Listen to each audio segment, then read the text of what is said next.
Put your hand behind. You haven't got that big hands. See, they're not that big. They're just chunky.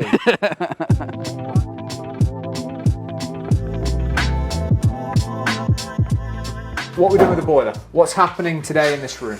Today in this room we'll drain it down. I'm going to drain all the radiators. Yeah. Upstairs, downstairs, all the part work associated with them. Yep.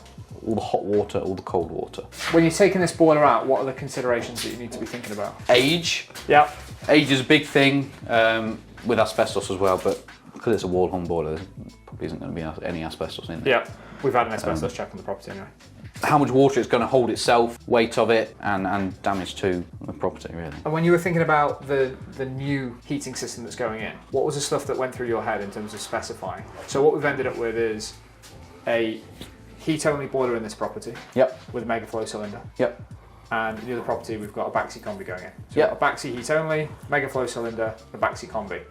What's the difference and what goes into your head when you're thinking about specifying heating systems? 9 times out of 10, you will specify on your hot water demand. So radiators in a property, you're probably looking 10, 12 average kilowatt. So not a massive amount. But then you've got your hot water demand, en-suites going up on the second story. You've got a main bathroom, kitchen, utility. How much hot water are you going to use over a period of time? Will a combi accommodate that? If you've got ensuite running, bath running, someone's downstairs washing up, you're going to lose a lot of pressure and your boiler's probably not going to generate the heat quick enough to give you satisfactory hot water. So if you've got a store of water, you know you're always going to have 100, 200 odd litres of hot water distributed around the property. A utility. I thought the boiler was going up there. Interesting. And the cylinder in there. Well, you're thinking about them both going up there. What you've got to look at, if you're sticking a boiler in a loft, you've got to make sure there's a ladder, you've got to make sure it's lit, you've got to make sure there's a walkway, so safety, more on a manufacturer's point of view. If there's no ladder there, there's no light, they won't go up there. So if you've got a warranty, no service engineers going up there, simple as? The service engineers might, myself, I'd go up there. Yeah. But it's Baxi sent someone out on a warranty call. Yeah. They probably wouldn't go up there because there's no access. Important consideration we're getting up there is making sure we've got access to the boiler. Access, it's lit. You've got a walkway, somewhere to stick your kit down, so they're not going to fall through. So this is going to be a downsized WC. I'm assuming that will probably get boxed off and we'll just use that as underfloor storage. Yeah, stick a door in it or whatever, and storage for Hoover. A vacuum. Yeah, exactly. Yeah, so probably nothing in here. No. Utility room. You did the designs for this, you helped us with that. So this is just going to be a countertop utility room. Yeah, a little L shape there. So now what we're thinking is, where does the boiler go? I say initially, I thought it'd go up there. Cylinder, you kind of really want centralised to the house. So you've got even runs left and right, up and down, but there's no real cupboard upstairs. Could potentially go in the loft upstairs. Should we have a look? One of my questions is, these radiators, how old are they? And when you're thinking about heating a room, what are the things that you're considering? When you're looking at heating a room, you've got to look at the heat loss of the room. So we've got a chimney, which you'll get heat loss through. Window spec, which is going to change. Going to change, so we've got glazing up, coming and putting in all the new windows, doors.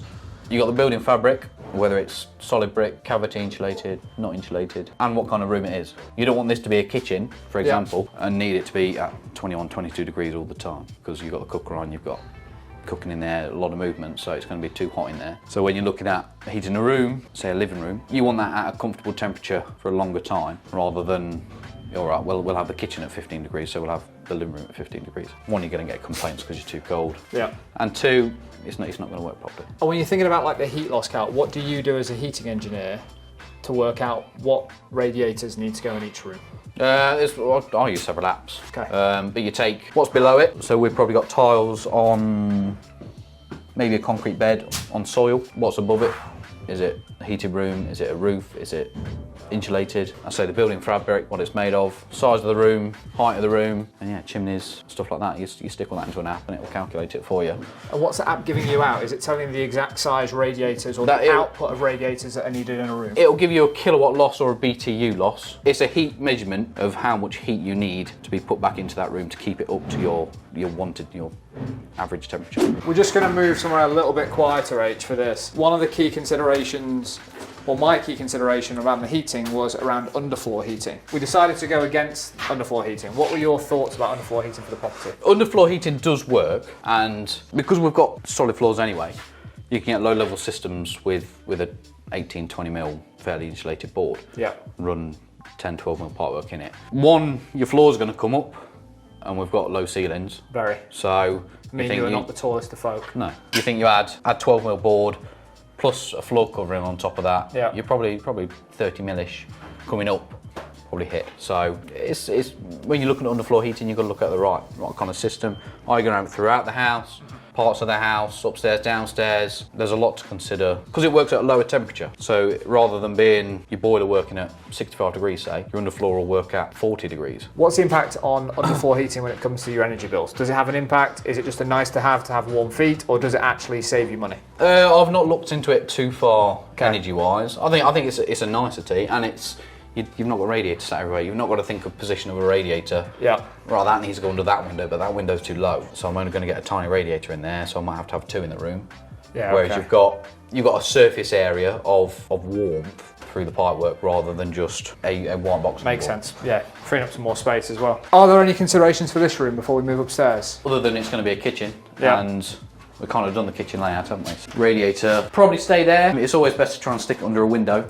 Yeah. Because you get the cold air coming in through the window, so the radiator will, although they're called radiator, they kind of convect the heat round. So it'll push the cold air, warm it up, push it around the room, and then it's just kind of a cycle. All right, let's have a quick look upstairs. Well, here's the stuff that you're going to be putting in. Lovely. Baxi heat only, Baxi combi. Yep. Electrician has been pulling floorboards up. What are you going to do differently in this room, or is there anything specifically for you to do in these rooms? I'll follow the initial runs, but it's kind of done the legwork for me to. This stuff's a nightmare to get up anyway. Thanks, Nick. He's very trusting. Look at that. Just leaving that about. I didn't see this here. No. Bathroom with a very peculiar placed mirror.